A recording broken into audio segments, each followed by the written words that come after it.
Hello दोस्तों, अस्सलाम वालेकुम। JNMC AMEO एलुमनाई क्लब में आप सबका खैर मकदम है। मैं आपका होस्ट मिर्ज़ा वक़ार बेग आप सबको खुशामदीद कहता हूँ। दोस्तों, आज जो मैं अपने एपिसोड बना रहा हूँ इसमें मैं अपने अलीगढ़ के बिल्कुल शुरुआती दौर का किस्सा मैं आपसे शेयर करूँगा। मैं किस तरह से अलीगढ़ पहुँचा, उस ज़माने में लखनऊ से अलीगढ़ जाने के क्या रास्ते, क्या ट्रेन होती थी और शमशाद मार्केट का क्या सीन हुआ करता था, क्योंकि मैं मैकडोनल्ड हॉस्टल में रहा करता था।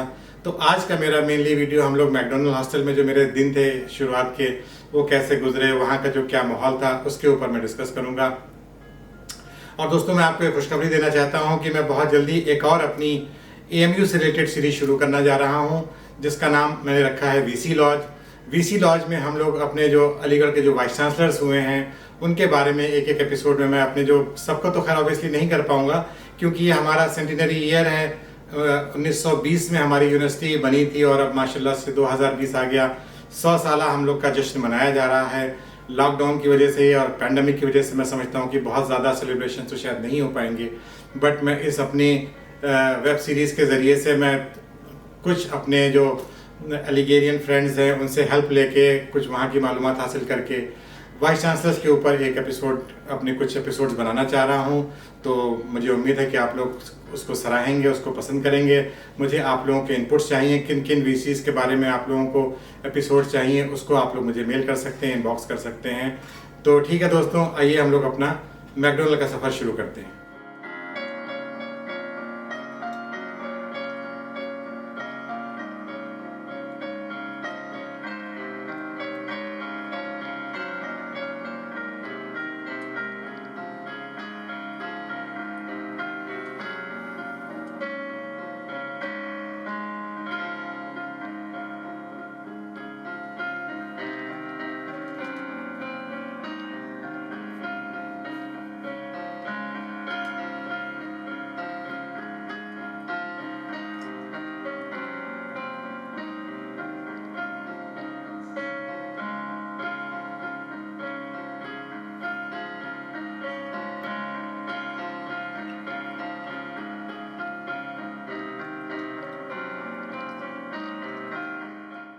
दोस्तों, ये वीडियो मैकडोनल्ड हॉस्टल का देख के मेरा दिल खुश हो जाता है, बड़ी नॉस्टैल्जिक फीलिंग आती है। इसके जो बीच में आपने देखा था, यहाँ पे एक फवारा बना हुआ है, इस पे हम लोग बैठ के रात रात भर अपने डिस्कशंस किया करते थे, प्लानिंग हुआ करती थी ज़िंदगी में क्या करेंगे, क्या बनाएंगे और कैसे करेंगे। तो it used to be a fun. तो मैं शुरुआत करता हूँ कि मैं अलीगढ़ कैसे पहुँचा। 1991 का मेरा बैच था MBBS का। मैं एज ए एक्सटर्नल सेलेक्ट हुआ था और जब मैं एग्ज़ाम देने गया था वहाँ पे PMT, तब भी मैं मैकडोनल्ड में ही रुका था, क्योंकि वहाँ पर मेरी फूफी के जो क्लास फेलो थे वो मदन भाई, बबू भाई रहा करते थे। तो मेरे भैया भी उस ज़माने में अलीगढ़ गए हुए थे, वो SS हॉल में रुके थे और उन्होंने इंजीनियरिंग का एग्ज़ाम देना था और मुझे मेडिकल का एग्ज़ाम देना था। तो भैया का एग्ज़ाम पहले था तो भैया पहले चले गए थे। मैं जब वहाँ पर पहले पहुँचा हूँ तो मैं पहले भैया के पास SS हॉल गया। भैया SS हॉल में रुके हुए थे साकिब भाई के पास। तो वहाँ पर ऑलरेडी उनका रूम और ऑर्डर हो रहा था, तो उन्होंने बताया कि मैंने मदन भाई से बात करी है और तुम्हारे रहने का इंतज़ाम हम लोगों ने मैकडोनल्ड हॉस्टल में किया है, आफ्ताब हॉल में। तो मैंने कहा चलो ठीक है। दोस्तों, ये मैं बता दूं कि मेरे जहन में अलीगढ़ का तस्वर जो था वो एक लखनऊ यूनिवर्सिटी को के हिसाब से था। लखनऊ यूनिवर्सिटी एक नॉन रेजिडेंशियल यूनिवर्सिटी है और जब मैं अलीगढ़ पहुँचा तो वो तस्वर मेरे मतलब बयान से बाहर है। इतनी बड़ी यूनिवर्सिटी, उसमें हॉस्टल्स, उसमें साइकिलें खड़ी हुई हैं, उसमें लोग आ रहे हैं जा रहे हैं, मतलब एक यूनिवर्सिटी में बसें चल रही हैं, कारें चल रही हैं, मतलब it was beyond my imagination. क्योंकि मैं लखनऊ यूनिवर्सिटी को सोच के गया था कि जैसे लखनऊ यूनिवर्सिटी हम लोग की है, छोटी सी यूनिवर्सिटी है, नॉन रेजिडेंशियल यूनिवर्सिटी है, तो इसी तरह से अलीगढ़ यूनिवर्सिटी भी होगी। बट जब मैं अलीगढ़ पहुँचा हूँ तो वाकई मेरी आँखें खुली की खुली रही। इतना बड़ा ये सब यूनिवर्सिटी एरिया चल रहा है। तो हाँ, भैया ने बताया हाँ भाई ये सब यूनिवर्सिटी है, ये हॉस्टल्स हैं, ये एक हॉस्टल, ये SS हॉल, ये आफ्ताब हॉल। तो it was really a surprise for me. एक लड़का जो 18 साल की उम्र में अपने घर से पहली बार मैं समझता हूँ कि जो बाहर निकला हो उसके लिए अलीगढ़ यूनिवर्सिटी देखना, और मेरे ख्वाब एक तरह था अलीगढ़ जाने का, तो वो मेरा पूरा हुआ। और इट वाज ए रियल, जिसे कहिए कि एक मतलब मैं अपनी खुशी से जिसे कहिए कि मैं बयान नहीं कर सकता हूँ उस चीज़ को। खैर, तो भैया मुझे मैकडोनल्ड हॉस्टल में लेके गए। वहाँ मेरी मुलाकात मदन भाई से हुई, बब्बू भाई से हुई, इंट्रोडक्शन हुआ, भाई कैसे हो, क्या हो, PMT में एग्ज़ाम देने आया हो। मैंने कहा तो उन्होंने कहा भी देखो पीएमटी में उस ज़माने में 50 सीट हुआ करती थी, जिसमें से 25 सीट एक्सटर्नल की होती थी और 25 सीट में इंटरनल के लिए रिजर्व हुआ करती थी। तो उन्होंने कहा यार एग्ज़ाम दे लो, बट यहाँ के पीएमटी बड़ा मुश्किल होता है, सिलेक्शन यहाँ बहुत मुश्किल से होता है, बाकी अल्लाह मालिक है, देखा जाएगा जो भी होगा। तो वहाँ पर उनका छोटा भाई फैसल रहा करता था, जो उस ज़माने में पीयूसी कर रहा था। तो फैसल जाहिर सी बात है, मैं इंटर करके गया था, वो पीयूसी के सवाल मुझसे पूछ रहा था, छोटे छोटे उसने कुछ 3-4 मुझसे बायोलॉजी के सवाल पूछे और मैंने जवाब दे दिया। तो बोला आपका सिलेक्शन वकार भाई हो जाएगा। मैंने कहा चलो भाई तुम्हारे मुंह में घी शक्कर, आई वॉज वेरी हैप्पी। और अल्टीमेटली अल्लाह का शुक्र है मेरा सिलेक्शन हो गया। बबू भाई ने मुझे फ़ोन करके बताया कि हाँ आपका सिलेक्शन हो गया है। इनफैक्ट सिलेक्शन का भी मैं बताऊं कि हम लोग दिन में खाना खा रहे थे, हम लोग सब लोग घर में बैठे थे और उस ज़माने में रिजल्ट आने का इंतज़ार हो ही रहा था। तो जैसे ही दिन में डाकिया का वो बजा कि डाक वाकई हुसैन हम लोग का जो घर था लखनऊ में, तो मैं एकदम से खाना छोड़ के भागा और जो एक इनलाइन लेटर उस ज़माने में आता था कि you have been selected in PMT, और घर में उस खत के आते ही पूरा सेलिब्रेशन का माहौल बन गया। मैं, भैया, अम्मी, डैडी सब ने बहुत खुशियाँ मनाई, अल्लाह का शुक्र अदा किया और अलीगढ़ जाने की तैयारी शुरू कर दी। उस ज़माने में अलीगढ़ जाने के लिए सिर्फ एक ट्रेन डायरेक्ट जाया करती थी और वो होती थी गंगा जमुना, जो कि रात में यहाँ से चलती थी मेरे ख्याल से 9-10 बजे के आसपास और सुबह वहाँ पे 4-5 बजे पहुँचा देती थी। तो खैर एडमिशन कराने तो मेरे वालिद साहब मेरे साथ, डैडी मेरे साथ गए, और डैडी क्योंकि गवर्नमेंट ऑफिसर थे तो उन्होंने वहाँ पर एक गवर्नमेंट का बंगला बुक करा लिया था। और उसके एडमिशन कराने के बाद फिर डैडी हमें मैकडोनल्ड हॉस्टल में बबू भाई वगैरह के पास छोड़ के फिर वो वापस आ गए, और फिर वहाँ से मेरा मैकडोनल्ड का सफ़र शुरू हुआ। मैकडोनल्ड में क्योंकि मुझे जो हॉस्टल अलॉट हुआ था वो RM हॉल का मैं अटैच बॉर्डर था, और अटैच बॉर्डर में उस ज़माने में जब मैं गया हूँ 82 में तो एकोमोडेशन प्रॉब्लम बहुत चल रही थी, लोगों को एकोमोडेशंस नसीब नहीं हुआ करते थे। लोग 3-3 साल डिप्लोमा इंजीनियरिंग अलीगढ़ में करके चले गए और उनको कमरे भी नहीं मिले। वो डाइनिंग हॉल में रहा करते थे, एक बहुत बड़ा सा डाइनिंग हॉल में कम से कम 20-25 लोग अपने पलंग डाल के रहा करते थे। तो बब्बू भाई वगैरह के साथ मैकडोनल्ड 29 नंबर रूम में मैं एज ए इलीगल रहा करता था। तो वहाँ पे ऑलरेडी 3 लोग थे, फैसल थे, बब्बू भाई थे और एक जुनैद थे जो कि इंजीनियरिंग कर रहे थे, और मैं चौथा था। ज़ाहिर बात है वहाँ पे 3 बेड की जगह थी, तो मुझे एक फोल्डिंग बेड दे दिया गया था, जो कि रात में फोल्डिंग बेड में अपना बिछाता था और सुबह उठा के फोल्डिंग बेड्स को उठा के हम लोग रख दिया करते थे। और इस तरह से हमारे मैकडोनल्ड की ज़िंदगी की वहाँ से शुरुआत हुई। बड़ा अच्छा माहौल था, बड़ा हंसी खुशी का माहौल था। और वहाँ पर जो हमारे सीनियर्स थे उसमें आरिफ भाई, वसीम भाई, फारूकी भाई, उमैर भाई, ये सारे लोगों से मेरी मुलाकात हुई। अमीन भाई जो अब यहाँ पर बहुत बड़ा जो अपना वहाँ पर स्कूल चला रहे हैं, माशाल्लाह से बहुत अच्छा स्कूल चला रहे हैं। उस ज़माने में वो हम लोग के वार्डन हुआ करते थे, और उनका छोटा भाई अफजल भाई हम लोग के साइड रूम पार्टनर हुआ करते थे। साइड रूम में अफजल भाई और तौकीर भाई रहा करते थे। तो इट वॉज ए फन। मेरा बहुत ज़्यादा इंट्रोडक्शन नहीं हुआ है, इसके बारे में थोड़ा बहुत मैं आप लोग को अपने पहले वीडियोज़ में भी बता चुका हूँ कि ज़्यादातर लोग, क्योंकि डाइनिंग हॉल मेरे जैसे 29 नंबर कमरा बिल्कुल कोने में था, फिर उसके बगल में 30 नंबर था, फिर पेंट्री थी और उसके बाद डाइनिंग हॉल था। तो डाइनिंग हॉल में जो लोग 2-2 साल से रह रहे थे, जिनको बेचारों को कमरा नहीं मिला था, और मैं क्योंकि कमरे से निकलता था तो मुझे सीनियर समझ के मुझे सलाम अलैकुम करते थे, और मुझे बड़ा खुशी का एहसास होता था कि मैं अभी जूनियर को भी चलो सीनियर्स लोग सलाम कर रहे हैं, तो बड़ा अच्छा लगता था। तो गेस्ट होने के नाते मेरी बहुत ज़्यादा रैगिंग तो वहाँ पर नहीं हुई, मगर फिर भी यूजुअली वीकेंड्स पे सैटरडे संडे पे वहाँ पे रैगिंग हुआ करती थी। और बब्बू भाई वगैरह कह देते थे नहीं भैया गेस्ट है, इनकी रैगिंग नहीं होगी, तो मैं रैगिंग से बच जाता था। एक आध बार सैटरडे वगैरह को कहीं निकल गए थे तो फिर सीनियर्स आ गए कि चलिए आपको बुलाया जा रहा है, और मैं मना नहीं कर सका। तो खैर वहाँ पे वही कि डांस करो, गाना गाओ। मैंने एक बहुत मुझसे कहा कि उमराव जान का, कुछ ज़माने में उमराव जान नहीं रिलीज हुई थी, तो उमराव जान का गाना सुनाओ। तो खैर मैंने बहुत ही बेसुरे अंदाज में कोई गाना सुनाया। फिर एक चारपाई निकाली गई, उस पर किसी एक जूनियर को लिटा दिया गया और उसको फिर पूरे हॉस्टल का चक्कर लगाया जाता था, राम राम सत्य करके जनाजा निकाल के उसमें चलते थे, और हम लोग पीछे पीछे राम राम सत्य करके अपना चलते रहते थे। तो इस तरह से रैगिंग हुआ करती थी। 1-2 बार ही बस मेरी रैगिंग हुई, मगर बहुत ज़्यादा नहीं हुई। और ये कहना चाहूँगा कि एज ए डॉक्टर लोग रिस्पेक्ट बहुत करते थे वहाँ पर, सब मुझे डॉक्टर ही कहा करते थे। डॉक्टर कब है, कहाँ जा रहे हो, डॉक्टर इधर आओ, डॉक्टर क्या कर रहे हो, कब जा रहे हो, तो मतलब इज्जत करते थे लोग। क्रिकेट हुआ करता था सैटरडे संडे, पूरा मस्ती, क्रिकेट बैडमिंटन पूरे हॉस्टल में ही हुआ करता था, और it used to be fun. मैं क्योंकि नया नया गया था तो मैंने अपना खाना डाइनिंग हॉल से इशू कराया था, जिसमें वही दो बोटी और 2 रोटी आया करती थी।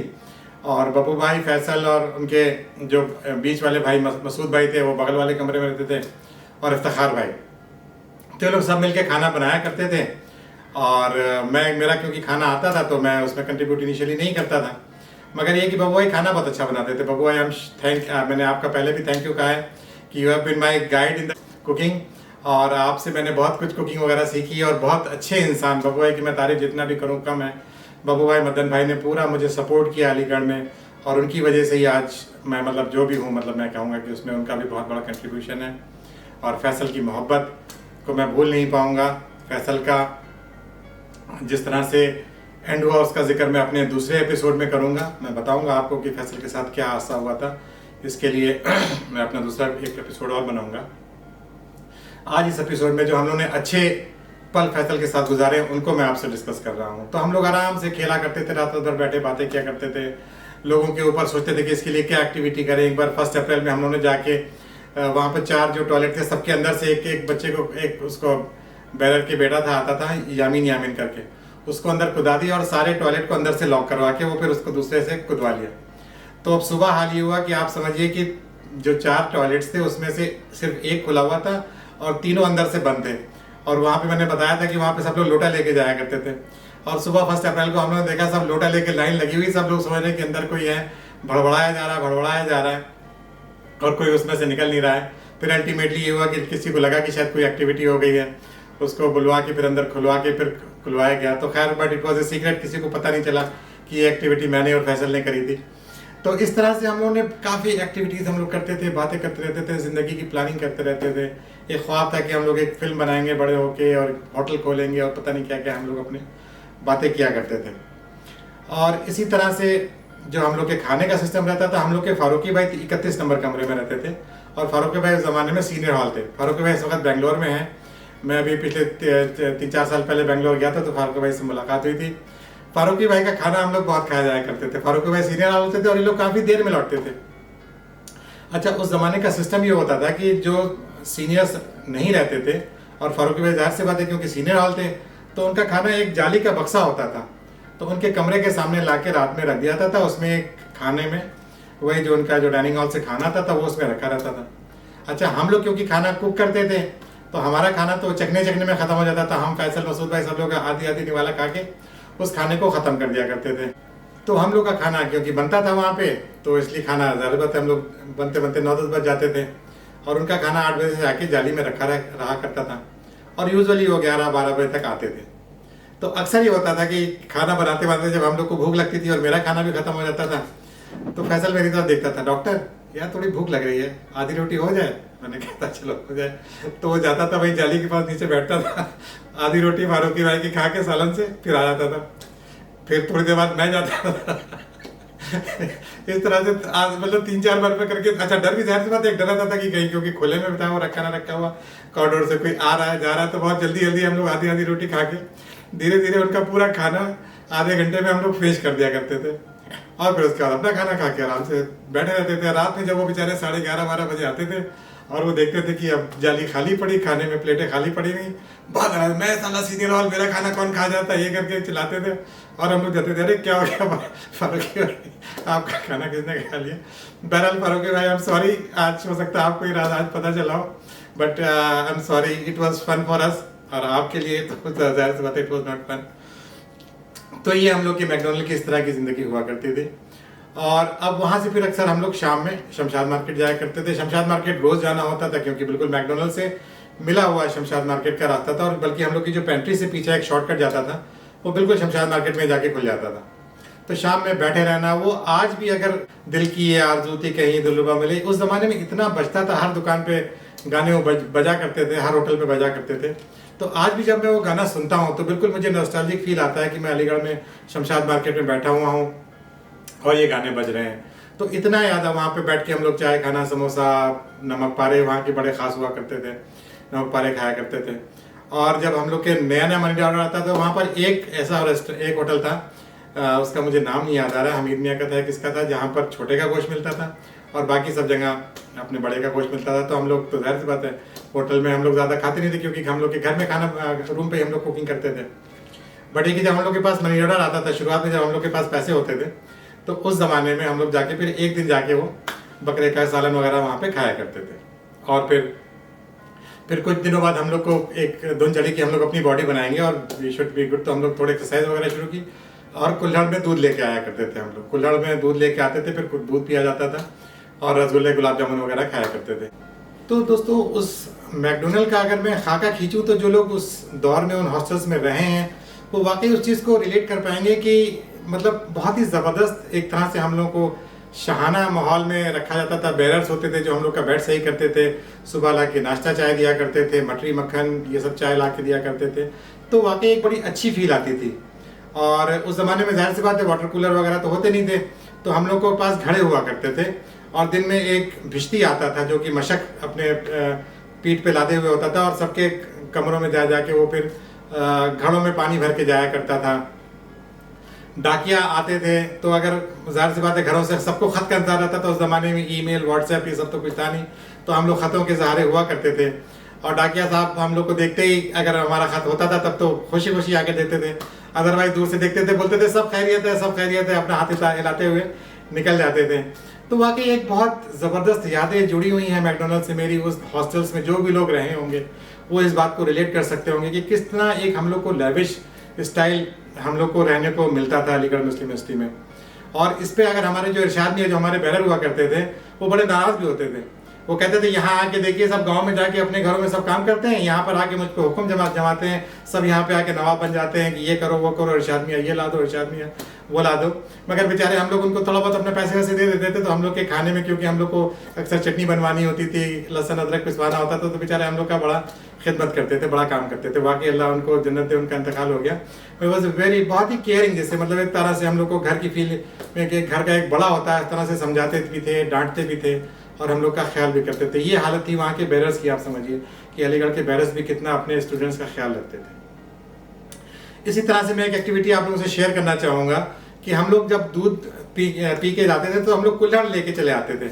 और ये एक हम लोग के नहीं एक हम लोग के जहन में एक आई कि वहाँ पर अक्सर हॉस्टल में हम लोग के जो थे, जैसे हम लोग के हसन भाई एक रहते थे उधर कोने में, वो बहुत आँखें ऊंची ऊंची छोड़ते थे कि लखनऊ का हसगंज मेरे नाना का था, ये वाली प्रॉपर्टी ऐसी थी। तो हम लोग ने एक आइडिया लगाया, फैसला बोला कि डॉक्टर अब अगर कोई इस तरह की आगे बड़ी बड़ी छोड़ेगा ना तो एक आदमी जाके चुप्पे से कुल्हड़ उठा के बाहर फेंक देगा। इसका मतलब ये हुआ कि हम लोगों ने उसको नहीं झेल पा रहे हैं, बहुत हो गया, अब उसका मजाक उड़ाना चालू करो।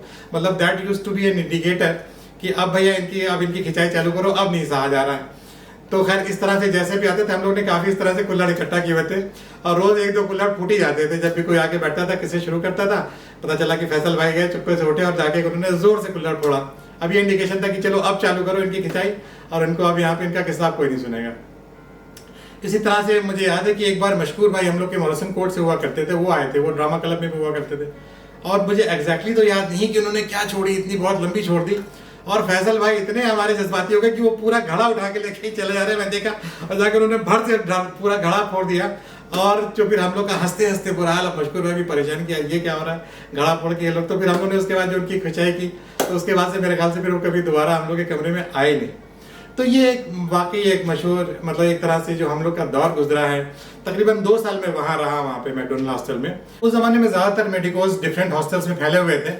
जैसे मैं आफ्ताब हॉल में रहा था, जुबैर अब्बास हमारे जो क्लास फेलो हैं वो मॉरिसन कोर्ट में रहा करते थे, वो भी आफ्ताब हॉस्टल का ही आफ्ताब हॉल का ही एक हॉस्टल था मॉरिसन कोर्ट, जिनके काफ़ी मैंने जिक्र किया कि वहाँ के लोगों को घोड़ों के नाम से जाना जाया करता था। अब्दुल मन्नान एसएस हॉल में रहा करते थे, सरवर हुसैन एसएस हॉल में थे, हमारे जो मज़हर अब्बास आबिद जिलानी ये लोग सुलेमान हॉल में थे, और नई मंसूर अमीन हॉस्टल में रहा करते थे। हमारे मिर्ज़ा कमरुल हक बेग जो हमारे क्लास फेलो के मैं जिक्र कर रहा हूँ, ये उसमें सैफ़ी हॉस्टल में रहा करते थे। तो सारे लोग हम लोग नॉन मेडिकल्स के साथ ही रहा करते थे और सब लोग एक दूसरे से डिफरेंट हॉस्टल्स में जाके मिलना ये करना। फिर 2 साल बाद एक कानून इस तरह का बनाया गया कि जितने भी मेडिकोज हैं they are suppose to go to Hadi Hasan hall. तो हम लोगों को फिर नोटिस आई कि भाई आप लोग अब ये हॉस्टल खाली कर दीजिए। बाद में मैंने अपने आप का मैकडोनल्ड अलॉट करवा लिया था, मैं फिर वहाँ पे लीगली रह रहा था। आफ्टर आई थिंक 6-7 महीने के बाद बब्बू भाई वगैरह ने मेहनत करके मेरा वहाँ पर आरएम से ट्रांसफ़र ले लिया था और मैं मैकडोनल्ड आफ्ताब हॉल में रेजिडेंट हो गया था। तो फिर हम लोग को जब नोटिस मिली कि भाई आपको अब यहाँ से जाना है, हालांकि हम लोग का बिल्कुल जाने का दिल नहीं था, because it was fun, we were enjoying lot. हालांकि इससे हम लोग की पढ़ाई काफ़ी सफ़र कर रही थी, हम लोग की पढ़ाई फर्स्ट क्रॉप में देखा जाए तो बहुत ना के बराबर हो पाई थी। बट ये कि फिर हम लोग को सबको हादी हसन शिफ्ट किया गया और फिर हम लोग हादी हसन में जाकर रहने लगे। मगर मैकडोनल्ड हॉस्टल की जो यादें हैं वो मैं कभी भुला नहीं सकता हूँ। इट वॉज ए फन हमारे अभी पिछले अपने कुछ एपिसोड में जो मैंने उसमें जिक्र किया था मैकडोनल्ड हॉस्टल का, तो हमारे डॉक्टर्स एक बहुत सीनियर हैं, डॉक्टर लोचब, उन्होंने देखा और उन्होंने जिक्र किया कि मैं हॉस्टल में रहा हूँ, मैकडोनल्ड हॉस्टल में। उन्होंने बताया कि मैं भी रहा हूँ। तो अच्छा, मुझे नहीं मालूम था कि मैकडोनल्ड हॉस्टल में कोई मेडिकल का स्टूडेंट रहा होगा, बट लोचब भाई, आपको भी मैं ये वीडियो देख के मैकडोनल्ड का आपको भी नॉस्टैल्जिया की फीलिंग आएगी। I am sure you will enjoy this video. तो मैं सभी अपने अलीगेरियन फ्रेंड्स को और जेएनएमसी के जो मेरे दोस्त हैं, मैं उन सबको कहना चाहूँगा कि आप लोगों का बहुत बहुत शुक्रिया। मैकडोनल्ड हॉस्टल की जो ये क्लिप भेजी है, इसके लिए मैं वसीम भाई का, जो हमारे सीनियर हैं, हमारे मैकडोनल्ड 29 में ही रहा करते थे। जब मैं गया हूँ तब वो अलीगढ़ छोड़ चुके थे, बट उनसे मेरी लखनऊ में मुलाकात है। बड़े अच्छे सीनियर हैं, हम लोग सबसे बड़ा ख्याल रखते हैं और बाबू भाई, मदन भाई के बड़े अच्छे दोस्तों में हैं। He was a PCS officer जो कि अब रिटायर होकर अपनी लखनऊ में ज़िंदगी गुजार रहे हैं। थैंक यू वसीम भाई for this short clip of McDonald hostel, जो कि हम लोगों के वाकई दिल के बहुत करीब है। Thank you very much. ये हमारी जो मैकडोनल्ड की याद है, इसको ज़्यादा से ज़्यादा लोगों में शेयर कीजिए। फैसल के बारे में जैसे मैंने कहा कि सैयद फैसल मुस्तफ़ा हाशमी अब इस दुनिया में नहीं है। उनका किस तरह से इंतकाल हुआ, क्या हादसा उनके साथ हुआ, इसको मैं अपने अगले एपिसोड में कवर करूँगा। अल्लाह मियाँ उसको जन्नत दे। Was a very nice guy. बहुत यंग एज में हम लोग को छोड़ के चला गया।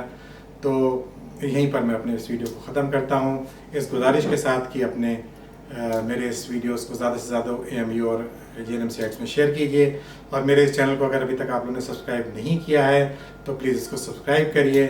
और मेरे आने वाली नई सीरीज़, मेरी JNMC डेज़ की सीरीज़ चलती रहेगी, बट इसके साथ साथ एक VC लॉन्च करके जो मैं एक नई सीरीज़ लॉन्च कर रहा हूँ, उसका इंतज़ार कीजिए। इंशाल्लाह जल्दी आपको उसके भी दीदार होंगे। Thank you very much. Bye bye, take care, see you.